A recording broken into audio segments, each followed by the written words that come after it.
नमस्कार साहित्य प्रेमियों, आपका स्वागत है साहित्य सागर चैनल में। आज हम लेकर आए हैं मुंशी प्रेमचंद जी की लिखी कहानी क्रिकेट मैच 1 जनवरी 1935। आज क्रिकेट मैच में मुझे जितनी निराशा हुई मैं उसे व्यक्त नहीं कर हार सकता।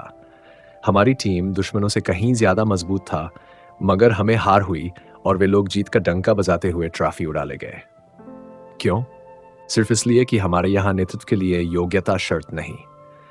हम नेतृत्व के लिए धन दौलत जरूरी समझते हैं। हिज हाइनेस कप्तान चुने गए। क्रिकेट बोर्ड का फैसला सबको मानना पड़ा। मगर कितने दिलों में आग लगी। कितने लोगों ने हुक्मे हाकिम समझकर इस फैसले को मंजूर किया। जोश कहाँ, संकल्प कहाँ, खून की आखिरी बूंद गिरा देने का उत्साह कहाँ। हम खेले और जाहिरा दिल लगाकर खेले, मगर यह सच्चाई के लिए जान देने वालों की फौज न थी। खेल में किसी का दिल न था। मैं स्टेशन पर खड़ा अपना तीसरे दर्जे का टिकट लेने की फिक्र में था कि एक युवती ने, जो अभी कार से उतरी थी, आगे बढ़कर मुझसे हाथ मिलाया और बोली, आप भी तो इसी गाड़ी से चल रहे हैं मिस्टर जफर? मुझे हैरत हुई कि ये कौन लड़की है और इसे मेरा नाम क्यों कर मालूम हो गया। मुझे एक पल के लिए सकता सा हो गया कि जैसे शिष्टाचार और अच्छे आचरण की सब बातें दिमाग से गायब हो गई हों। सौंदर्य में एक ऐसी शान होती है जो बड़ों बड़ों का सिर झुका देती है। मुझे अपनी तुच्छता की ऐसी अनुभूति कभी न हुई थी। मैंने निज़ाम हैदराबाद से, हिज एक्सेलेंसी वायसराय से, महाराज मैसूर से हाथ मिलाया, उनके साथ बैठकर खाना खाया, मगर ये कमज़ोरी मुझ पर कभी न छाई थी। बस यहाँ जी चाहता था कि अपनी पलकों से उसके पाँव चूम लूँ। ये वह सलोनापन ना था जिस पर हम जान देते हैं, न वह नज़ाकत जिसकी कभी लोग कस्में खाते हैं। उस जगह बुद्धि की कांति थी, गंभीरता थी, गरिमा थी, गरिमा उमंग थी और थी आत्माभिव्यक्ति की निसंकोच लालसा। मैंने सवाल भरे अंदाज से कहा, जी हाँ। ये कैसे पूछूं कि मेरी आपसे बहन कब हुई? उसकी बेतकल्लुफी कह रही थी, वह मुझसे परिचित है। मैं बेगाना कैसे बनूं? इसी सिलसिले में मैंने अपने मर्द होने का फर्ज अदा कर दिया। मेरे लिए कोई खिदमत? उसने मुस्कुराकर कहा, जी हाँ, आपसे बहुत से काम लूंगी। चलिए अंदर वेटिंग रूम में बैठें। लखनऊ जा रहे होंगे? मैं भी वहीं चल रही हूँ। वेटिंग रूम आकर उसने मुझे आराम कुर्सी पर बिठाया और खुद एक मामूली कुर्सी पर बैठकर सिगरेट केस मेरी तरफ बढ़ाती हुई बोली, आज तो आपकी बॉलिंग बड़ी भयानक थी, वरना हम लोग पूरी इनिंग से हारते। मेरा ताजुब और बढ़ा, इस सुंदरी को क्या क्रिकेट से भी शौक है? मुझे उसके सामने आराम कुर्सी पर बैठते झिझक हो रही थी। ऐसी बदतमीजी मैंने कभी न की थी। ध्यान उसी तरफ लगा था। तबीयत में कुछ घुटन सी हो रही थी। रगों में वह तेजी और तबीयत में वह गुलाबी नशा न था जो ऐसे मौके पर स्वभावत मुझ पर छा जाना चाहिए था। मैंने पूछा, क्या आप वहीं तशरीफ रखती थी? उसने अपना सिगरेट जलाते हुए कहा, जी हाँ, शुरू से आखिर तक। मुझे तो सिर्फ आपका खेल जंचा, और लोग तो कुछ बेदिल से हो रहे थे और मैं उसके राज समझ रही हूं। हमारे यहाँ लोगों में सही आदमियों को सही जगह पर रखने का मादा ही नहीं है। जैसे इस राजनीतिक पस्ती ने हमारे सभी गुणों को कुचल डाला हो। जिसके पास धन है उसे हर चीज का अधिकार है। वह किसी जान विज्ञान के साहित्यिक सामाजिक जलसे का सभापति हो सकता है, इसकी योग्यता उसमें हो या न हो।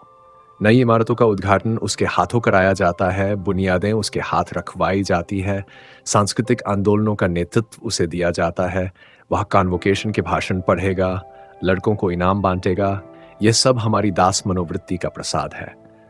कोई ताजुब नहीं कि हम इतने नीच और गिरे हुए हैं।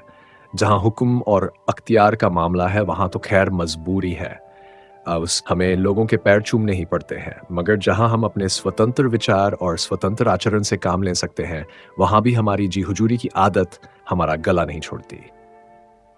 इस टीम का कप्तान आपको होना चाहिए था, तब देखती दुश्मन क्यों बाजी ले जाता।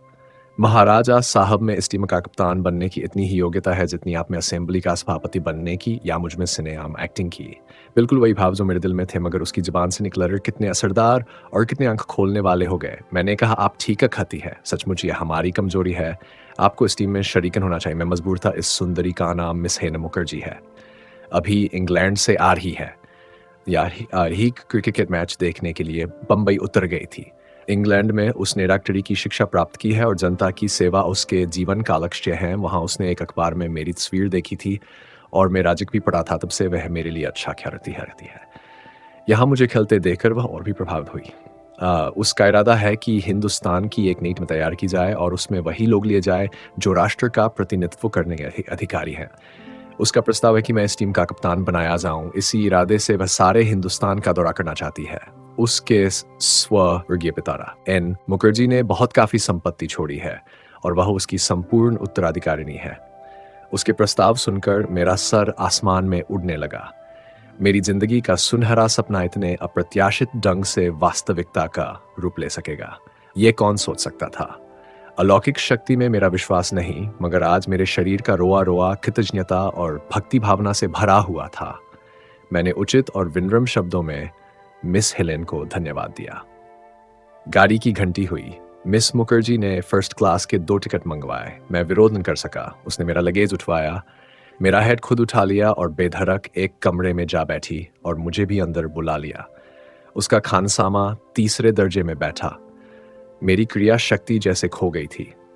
मैं भगवान जाने क्यों इन सब मामलों में उसे अगुवाई करने देता था, जो पुरुष होने के नाते मेरे अधिकार की चीज थी। शायद उसके रूप, उसका बौद्धिक गरिमा, उसकी उदारता ने मुझ पर रोब डाल दिया था कि जैसे उसने कामरूप की जादूगरनियों की तरह मुझे भेड़ बना लिया हो और मेरी अपनी इच्छा शक्ति लुप्त हो गई हो। इतनी ही देर में मेरा अस्तित्व उसकी इच्छा में खो गया था। मेरे स्वाभिमान की यह मांग थी कि मैं उसे अपने लिए फर्स्ट क्लास का टिकट मंगवाने देता और 3री दर्जे में आराम से बैठता, और अगर पहले दर्जे में बैठना तो इतनी ही उदारता से दोनों के लिए खुद पहले दर्जे का टिकट लाता। लेकिन अभी तो मेरी क्रिया शक्ति लुप्त हो गई थी।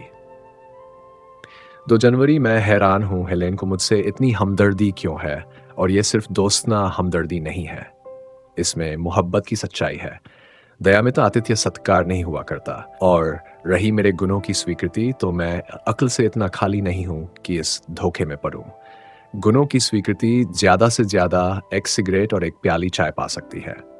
यह सेवा सत्कार तो मैं वहीं पाता हूं जहां किसी मैच में खेलने के लिए मुझे बुलाया जाता है, तो भी वहां भी इतने हार्दिक ढंग से मेरा सत्कार नहीं हुआ। सिर्फ रस्मी खातिरदारी बढ़ती जाती है। उसने जैसे मेरी सुविधा और मेरे आराम के लिए अपने को समर्पित कर दिया हो। मैं तो शायद अपनी प्रेमिका के सिवा और किसी के साथ इस हार्दिकता का बर्ताव न कर सकता। याद रहे, मैंने प्रेमिका कहा है, पत्नी नहीं कहा। पत्नी की हम खातिरदारी नहीं करते, उससे तो खातिरदारी करवाना ही हमारा स्वभाव हो गया है, और शायद सच्चाई भी यही है। मगर फिलहाल तो मैं इन दोनों नियमों में से एक का भी हाल नहीं जानता। उसके नाश्ते, डिनर, लंच में तो मैं शरीक था ही। हर स्टेशन पर वह डाकती था और खास खास स्टेशनों पर ही रुकती थी, मेवे और फल मंगवाती और मुझे आग्रहपूर्वक खिलाती। कहाँ की क्या चीज मशहूर है, इसका उसे खूब पता है। मेरे दोस्तों और घर वालों के लिए तरह तरह के तोहफे खरीदे, मगर हैरत यह है कि मैंने एक बार भी उसे मना न किया। मना क्यों करता मुझसे पूछकर, तो लाती नहीं। जब वह एक चीज लाकर मोहब्बत के साथ मुझे भेंट करती है, तो मैं कैसे इनकार करूं। खुदा जाने क्यों मैं मर्द होकर भी उसके सामने औरत की तरह शर्मीला, कम बोलने वाला हो जाता हूं कि जैसे मेरे मुंह में जबान हीन। दिन की थकान की वजह से रात भर मुझे बेचैनी रही, सर में हल्का सा दर्द था, मगर मैंने इस दर्द को बढ़ाकर कहा। अकेला होता तो शायद इस दर्द की जरा भी परवाह न करता, मगर आज उसकी मौजूदगी में मुझे उस दर्द को जाहिर करने में मजा आ रहा था। वह मेरे सर में तिलक की मालिश करने लगी और मैं खाम खा निडाल हुआ जाता था। मेरी बेचैनी के साथ उसकी परेशानी बढ़ती जाती थी।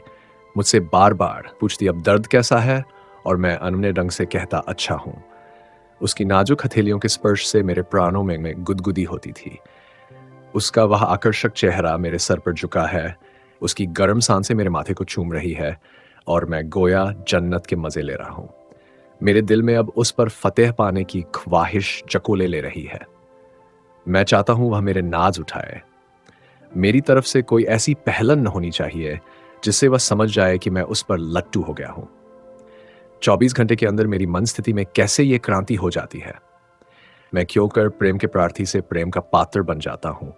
वह बदस्तूर उस्तूर उसी तल्लीनता से मेरे सिर पर हाथ रखे बैठी हुई है। तब मुझे उस पर रहम आ जाता है, और मैं भी उस एहसास से बरी नहीं हूं। मगर इस माशूकी में आज जो लुत्फ आया, उस पर आशिकी निछावर है। मोहब्बत करना गुलामी है, मोहब्बत किया जाना बादशाहत। मैंने दया दिखलाते हुए कहा, आपको मेरी वजह से बड़ी तकलीफ हुई। उसने उमड़ कर कहा, मुझे क्या तकलीफ हुई, आप दर्द से बेचैन थे और मैं बैठी थी। काश ये दर्द मुझे हो जाता। मैं 7वें आसमान पर उड़ जा रहा था। 5 जनवरी कल शाम को हम लखनऊ पहुंच गए। रास्ते में हेलेन से सांस्कृतिक, राजनीतिक और साहित्यिक प्रश्नों पर खूब बातें हुई। ग्रेजुएट तो भगवान की दया से मैं भी हूँ और तब से फुर्सत के वक्त किताबें भी देखता ही रहा हूँ। विद्वानों की संगत में भी बैठा हूँ, लेकिन उसके ज्ञान के विस्तार के आगे कदम कदम पर मुझे अपनी हीनता का बोध होता है।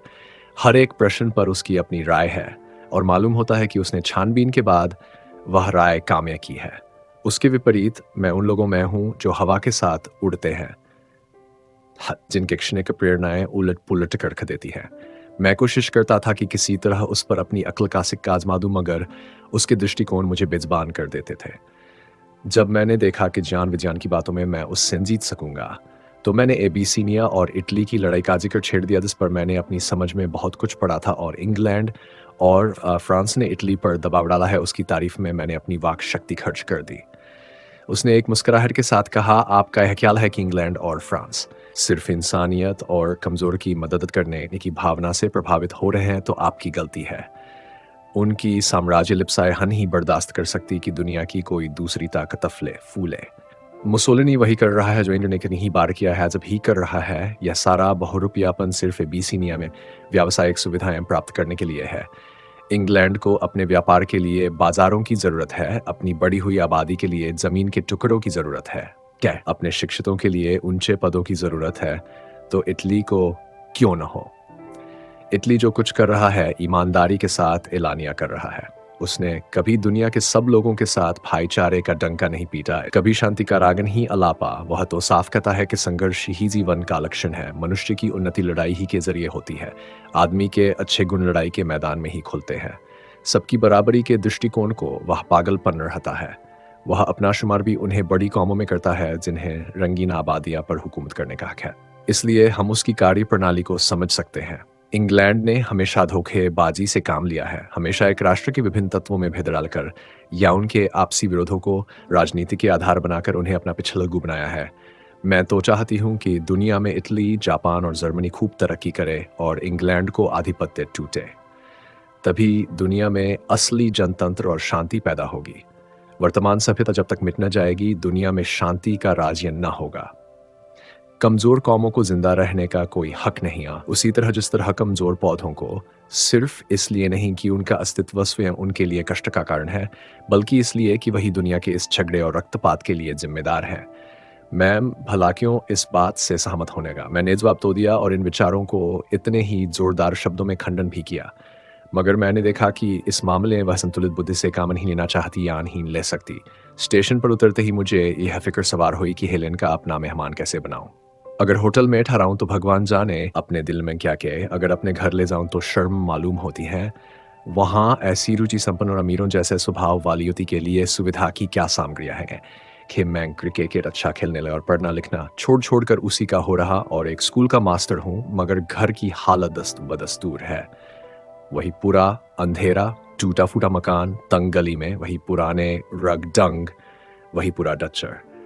अम्मा तो शायद हेलेन को घर में कदम ही न रखने दें, और यहां तक नौबत ही क्यों आने लगी, हेलेन खुद दरवाजे ही से भागेगी। काश आज अपना मकान होता, सजा संवरा, मैं इस काबिल होता कि हेलेन की मेहमानदारी कर सकता। इससे ज्यादा खुशनसीबी और क्या हो सकती थी, लेकिन बेसरो सामनी का बुरा हो। मैं यही सोच रहा था कि हेलेन ने कुली से असबाब उठावाया और बाहर आकर एक टैक्सी बुला ली। मेरे लिए इस टैक्सी में बैठ जाने के सिवा दूसरा चारा क्या बाकी रह गया था। मुझे यकीन है अगर मैं उसे अपने घर ले जाता तो उस बेसरो सामनी के बावजूद वह खुश होती। हेलेन रुचि संपन्न है, मगर नखरेबाज नहीं है। वह हर तरह की आजमाइश और जुड़बे के लिए तैयार रहती है। हेलेन शायद आजमाइशों को और नागवार जुड़बों को बुलाती है, मगर मुझमें न यह कल्पना है न साहस। उसने जरा गौर से मेरा चेहरा देखा होता तो उसे मालूम हो जाता कि उस पर कितनी शर्मिंदगी और कितनी बेचारगी झलक रही थी। मगर शिष्टाचार का निभाना तो जरूरी था। मैंने आपत्ति की। मैं तो आपको अपना मेहमान बनाना चाहता था, मगर आप उल्टा मुझे होटल लिए जा रही हैं। उसने शरारत से कहा, इसीलिए कि आप मेरे काबू से बाहर न हो जाएं। मेरे लिए इससे ज़्यादा खुशी की बात क्या होती कि आपके आतिथ्य सत्कार का आनंद उठाऊं, लेकिन प्रेम ईर्ष्यालु होता है, ये आपको मालूम है। वहाँ आपके इष्ट मित्र आपके वक्त का बड़ा हिस्सा लेंगे। आपको मुझसे बात करने का वक्त ही न मिलेगा, और मर्द आमतौर पर कितने बेमुरबत और जल्द भूल जाने वाले होते हैं, इसका मुझे अनुभव हो चुका है। मैं तुम्हें एक क्षण के लिए भी अलग नहीं छोड़ सकती। मुझे अपने सामने देखकर तुम मुझे भूलना भी चाहो तो नहीं भूल सकते। मुझे अपनी इस खुशनसीबी पर हैरत ही नहीं, बल्कि ऐसा लगने लगा कि जैसे सपना देख रहा हूं। जिस सुंदरी की एक नज़र पर मैं अपने को कुर्बान कर देता, वह इस तरह मुझसे मोहब्बत का इजहार करे। मेरा तो जी चाहता था कि इसी बात पर उनके कदमों को पकड़कर सीने से लगा लूं और आंसुओं से तर कर दूं। होटल में पहुंचा कमरा अलग था। खाना हमने साथ खाया और थोड़ी देर तक वहीं हरी हरी घास पर टहलते रहे। खिलाड़ियों को कैसे चुना जाए, किन डिटेक्टिंग, यही सवाल था। मेरा जी तो यही चाहता था कि सारी रात उसके साथ टहलता रहूं, लेकिन उसने कहा, आप अब आराम करें, सुबह बहुत काम है। मैं अपने कमरे में जाकर लेट रहा, मगर सारी रात नींद नहीं आई। हेलेन का मन अभी तक मेरी आंखों से छिपा हुआ था। हर क्षण वह मेरे लिए पहेली होती जा रही है। 12 जनवरी आज दिन भर लखनऊ के क्रिकेटरों का आजमाव रहा। हेलन दीपक थी और पतंगे उसके गिर्द मंडरा रहे थे। यहाँ से मेरे अलावा 2 लोगों का खेल हेलन को बहुत पसंद आया, ब्रिजेंद्र और सादिक। हेलेन उन्हें ऑल इंडिया टीम में रखना चाहती थी। इसमें कोई शक नहीं कि दोनों इस फन के उस्ताद हैं, लेकिन उन्होंने जिस तरह शुरुआत की है उससे तो यही मालूम होता है कि वह क्रिकेट खेलने नहीं अपनी बाजी खेलने आए हैं। हेलने किस मिजाज की हो, यह समझना मुश्किल है। ब्रजेंद्र मुझसे ज्यादा सुंदर है, यह मैं भी स्वीकार करता हूँ। रहन सहन से पूरा साहब है, लेकिन पक्का शुहदा लोफर। मैं नहीं चाहता कि हेलेन उससे किसी तरह का संबंध रखे। अदब तो उसे छू नहीं गया। बदजबान परले सिरे का, बेहुदा गंदे मजाक, बातचीत का रंग नहीं और मौके महल की समझ नहीं। कभी कभी हेलेन से ऐसे मतलब भरे इशारे कर जाता है कि मैं शर्म से सिर झुका लेता हूं, लेकिन हेलेन को शायद उसका बाजारूपन, उसका छिछोड़ापन महसूस नहीं होता। नहीं, वह शायद उसके गंदे इशारों का आमजा लेती है। मैंने कभी उसके माथे पर शिकन नहीं देखी। ये मैं नहीं कहता कि वह हंसमुखपन कोई बुरी चीज है। नन जिंदादिली का मैं दुश्मन हूं, लेकिन एक लेडी के साथ तो अदब और कायदे का लिहाज रखना ही चाहिए।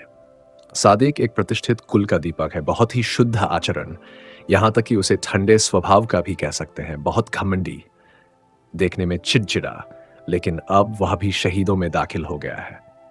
कल आप हेलेन को अपने शेर सुनाते रहे और वह खुश होती रही। मुझे तो उन शेरों में कुछ मजा ना आया। इससे पहले मैंने इन हजरत को कभी शायरी करते नहीं देखा। ये मस्ती कहां से फट पड़ी है। रूप में जादू की ताकत है, और क्या कहूं। इतना भी न सूझा कि उसे शेर ही सुनाना है तो हसरत या जिगर या जोश के कलाम से 2-4 शेर याद कर लेता। हेलेन सका कलाम पर थोड़े ही बैठी है, आपको शेर करने की क्या जरूरत, मगर यही बात उनसे कह दूं तो बिगड़ जाएंगे। समझेंगे मुझे जलन हो रही है। मुझे क्यों जलन होने लगी? हेलेन की पूजा करने वालों में एक मैं ही हूं। हाँ, इतना जरूर चाहता है कि वह अच्छे बुरे की पहचान कर सके। हर आदमी की बेतकल्लुफी मुझे पसंद नहीं, मगर हेलेन की नजरों में सब बराबर है। वह बारी बारी से सबसे अलग हो जाती है और सबसे प्रेम करती है। किसकी ओर ज्यादा झुकी है, यह फैसला करना मुश्किल है। सादिक की धन संपत्ति से वह जरा भी प्रभावित नहीं जान पड़ती। कल शाम को हम लोग सिनेमा देखने गए थे। सादिक ने आज असाधारण उदारता दिखाई। जेब से वह रुपया निकालकर सबके लिए टिकट लेने चले। मियां सादिक जो इस अमीरी के बावजूद तंगदिल आदमी है, मैं तो कंजूर कहूंगा। हेलेन ने उनकी उदारता को जगा दिया है, मगर हेलेन ने उन्हें रोक लिया और खुद अंदर जाकर सबके लिए टिकट लाई। और यो भी वह इतनी बेदर्दी से रुपया खर्च करती है कि मियां सादिक के छक्के छूट जाते हैं। जब उनका हाथ जेब में जाता है, हेलेन के रुपए काउंटर पर जा पहुंचते हैं। कुछ भी हो, मैं तो हेलेन के स्वभाव जान पर जान देता हूं। ऐसा मालूम होता है वह हमारी फरमाइशों का इंतजार करती रहती है और उनको पूरा करने में उसे खास मजा आता है। सादिक साहब को उसने अलग भेंट कर दिया, जो यूरोप के दुर्लभ चित्रों की अनुकृतियों का संग्रह है और जो उसने यूरोप की तमाम चित्रशालाओं में जाकर खुद इकट्ठा किया है। उसकी आंखें कितनी सौंदर्य प्रेमी है। ब्रिजेनर जब शाम को अपना नया सूट पहनकर आया, जो उसने अभी सिलाया है, तो हेलेन ने मुस्कुराकर कहा, देखो कहीं नजर न लग जाए तुम्हें। आज तो तुम दूसरे यूसुफ अपने हुए हो। ब्रिजेंद्र बाग बाग हो गया। मैंने जब बलिया के साथ अपनी ताजा गजल सुनाई तो वह एक शेर पर उछल उछल पड़ी। अद्भुत काव्यरंज है। मुझे अपनी कविता रचना पर इतनी खुशी कभी न हुई थी, मगर तारीफ जब सब काबुल्लौवा हो जाए तो उसकी क्या कीमत। मियां सादिक को कभी अपनी सुंदरता का दावान ही हुआ। भीतरी सौंदर्य से आप जितने मालामाल हैं, बाहरी सौंदर्य में उतने ही कंगाल। मगर आज शराब के दौर में ज्यों ही उनकी आंखों में सुर्खी आई, लेने ने प्रेम से पगे हुए स्वर में कहा, भाई तुम्हारी ये आंखें तो जिगर के पार हुई जाती हैं। और सादिक साहब उस वक्त उसके पैरों पर गिरते गिरते रुक गए। लज्जा बाधक हुई। उनकी आंखों की ऐसी तारीफ शायद ही किसी ने की हो। मुझे कभी अपने रूप रंग चाल डाल की तारीफ सुनने नहीं हो सका कि मैं खूबसूरत हूं। ये भुजुब जनता की हेलेन का ये सब सत्कार कोई मतलब नहीं रखता। लेकिन अब मुझे भी ये बेचैनी होने लगी कि देखो मुझ पर क्या इनायत होती है। कोई बात न थी, मगर मैं बेचैन रहा।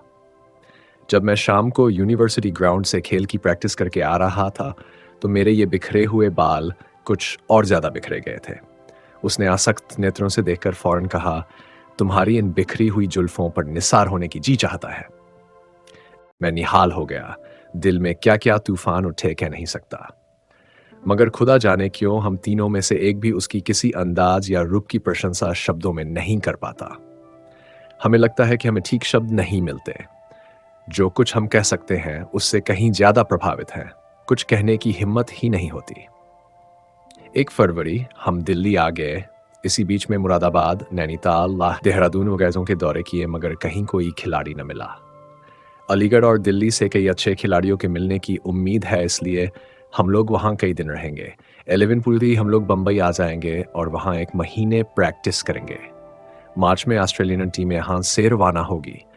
तब तक वह हिंदुस्तान में सारे पहले से निश्चित मैच खेल चुकी होगी। हम उससे आखिरी मैच खेलेंगे और खुदा ने चाह हिंदुस्तान की सारी शिकस्तों का बदला चुका देंगे। सादिक और ब्रिजेंद्र भी हमारे साथ घूमते। मैं तो चाहता था कि ये लोग आए, मगर हेलेन को शायद प्रेमियों के जमघट में मजा आता है।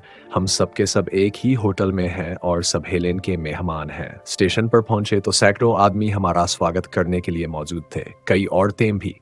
लेकिन हेलेन को न मालूम क्यों औरतों से आपत्ति है, उनकी संगत से भागती है, खासकर सुंदर औरतों की छाया से भी दूर रहती है। हालांकि उसे किसी सुंदरी से जलने का कोई कारण नहीं है। ये मानते हुए भी कि हुस्न उस पर खत्म नहीं हो गया है, उसमें आकर्षण के ऐसे तत्व मौजूद हैं कि कोई परी भी उसके मुकाबले में नहीं खड़ी हो सकती। नक्शिक ही तो सब कुछ नहीं है। रुचि का सौंदर्य, बातचीत का सौंदर्य, अदाओं का सौंदर्य भी तो कोई चीज है। प्रेम उसके दिल में है या नहीं खुदा जाने, लेकिन प्रेम के प्रदर्शन में वह बेजोड़ है। दिलजोई और नाजबरदारी के फन में हम जैसे दिलदारों को भी उससे शर्मिंदा होना पड़ता है। शाम को हम लोग नई दिल्ली की सैर को गए। दिलक्ष जगह है, खुली हुई सड़कें, जमीन के खूबसूरत टुकड़े, सुहानी रविश। उसको बनाने में सरकार ने बेदरेग रुपया खर्च किया और बेजरूरत। ये रकम रियाया की भलाई पर खर्च की जा सकती थी, मगर इसको क्या कीजिए कि जनसाधारण इसके निर्माण से जितने प्रभावित हैं, उतने अपनी भलाई की किसी योजना से न होते। आप 10-5 मदरसे ज्यादा खोल देते या सड़कों की मरम्मत में या खेती की जांच पड़ताल में इस रुपए को खर्च कर देते। मगर जनता को शान शौकत, धन वैभव से आज भी जितना प्रेम है, उतना आपके रचनात्मक कामों से नहीं है। बादशाह की जो कल्पना उसके रोम रोम में घुल गई है, वह अभी सदियों तक न मिटेगी। बादशाह के लिए शान शौकत जरूरी है, पानी की तरह रुपया बहाना जरूरी है। किफायतशार या कंजूस बादशाह चाहे वह एक एक पैसा प्रजा की भलाई के लिए खर्च करे, इतना लोकप्रिय नहीं हो सकता। अंग्रेज मनोविज्ञान के पंडित हैं। अंग्रेजी क्यों, हर एक बादशाह जिसने बाहुबल और अपनी बुद्धि से यह स्थान प्राप्त किया है, स्वभात मनोविज्ञान का पंडित होता है। इसके बगैर जनता पर उसे अधिकार क्यों कर प्राप्त होता। खैर, ये तो मैंने यूं ही कहा। मुझे ऐसा अंदेशा हो रहा है, शायद हमारी टीम सपना ही रह जाए। अभी से हम लोगों में अनबन रहने लगी है। ब्रिजेंद्र कदम कदम पर मेरा विरोध करता है। मैं आम कहूं तो वह अदबदाकर इमली कहेगा और हेलेन को उससे प्रेम है। जिंदगी के कैसे कैसे मीठे सपने देखने लगा था, मगर ब्रिजेंद्र, कृतन स्वार्थी ब्रिजेंद्र, मेरी जिंदगी तबाह किए डालता है। हम दोनों हेलेन के प्रिय पात्र नहीं रह सकते, यह तय बात है। एक को मैदान से हटाना पड़ेगा। 7 फरवरी शुक्र है, दिल्ली में हमारा प्रयत्न सफल हुआ। हमारी टीम में 3 नए खिलाड़ी जुड़े, जाफर, मेहरा और अर्जुन सिंह। आज उनके कमाल देखकर ऑस्ट्रेलियन क्रिकेटरों की धाक मेरे दिल से जाती रही। तीनों गेंद फेंकते हैं। जाफर अचूक गेंद फेंकता है, मेहरा सब्र की आजमाइश करता है और अर्जुन बहुत चालाक है। तीनों दृढ़ स्वभाव के लोग हैं, निगाह के सच्चे अक्त। अगर कोई इंसाफ से पूछे तो मैं कहूंगा कि अर्जुन मुझसे बेहतर खेलता है।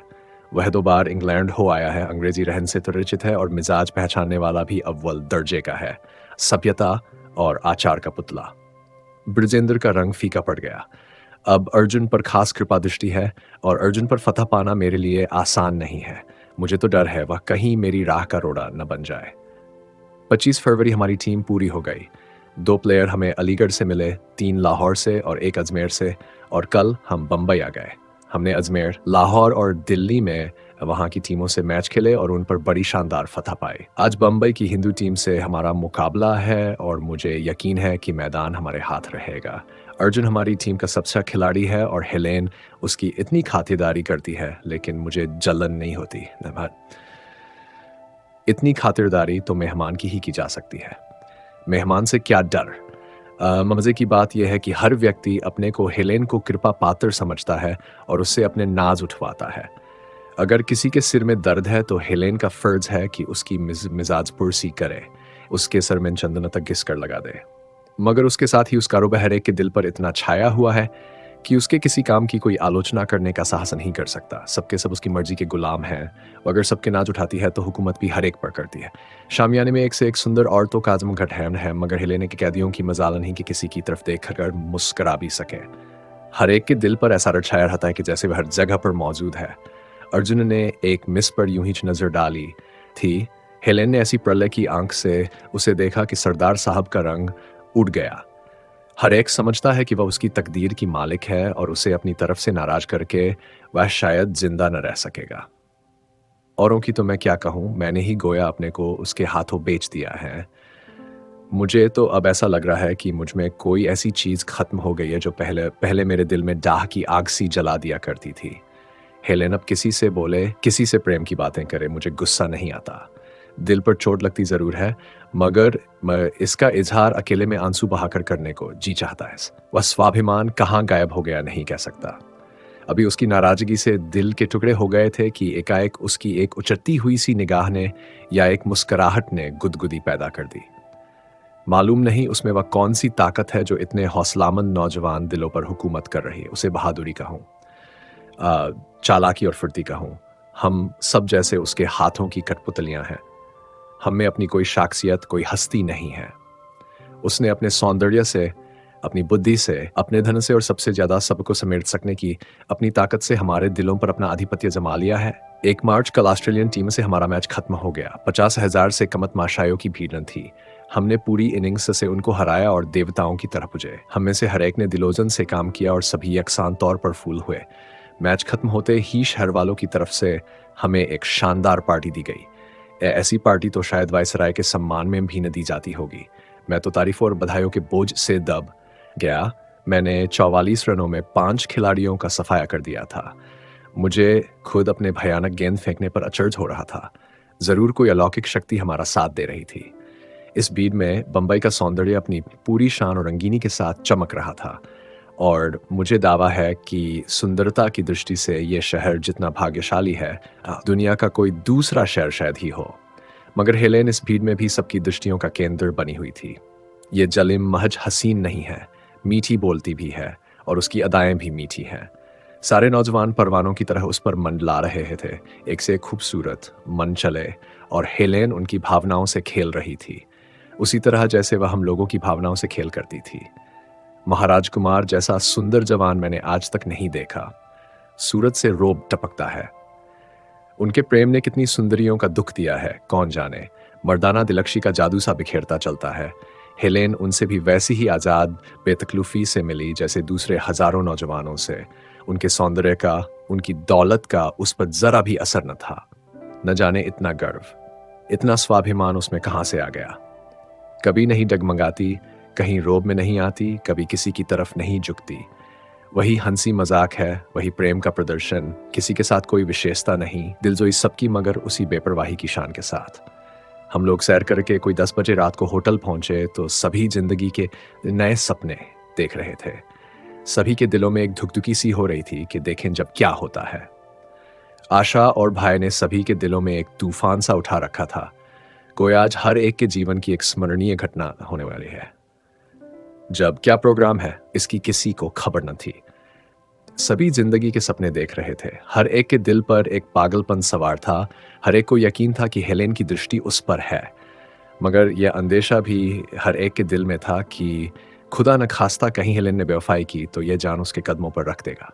यहाँ से जिंदा घर जाना कयामत था। उसी वक्त हेलेन ने मुझे अपने कमरे में बुला भेजा। जाकर देखता हूं तो सभी खिलाड़ी जमा हैं। हेलेन उस वक्त अपनी शरबती बेलदार साड़ी में आंखों में चकाचौंध पैदा कर रही थी। मुझे उस पर झुंझलाहट हुई। इस आम मजमे में मुझे बुलाकर कवायद कराने की क्या जरूरत थी? मैं तो खास बर्ताव का अधिकारी था।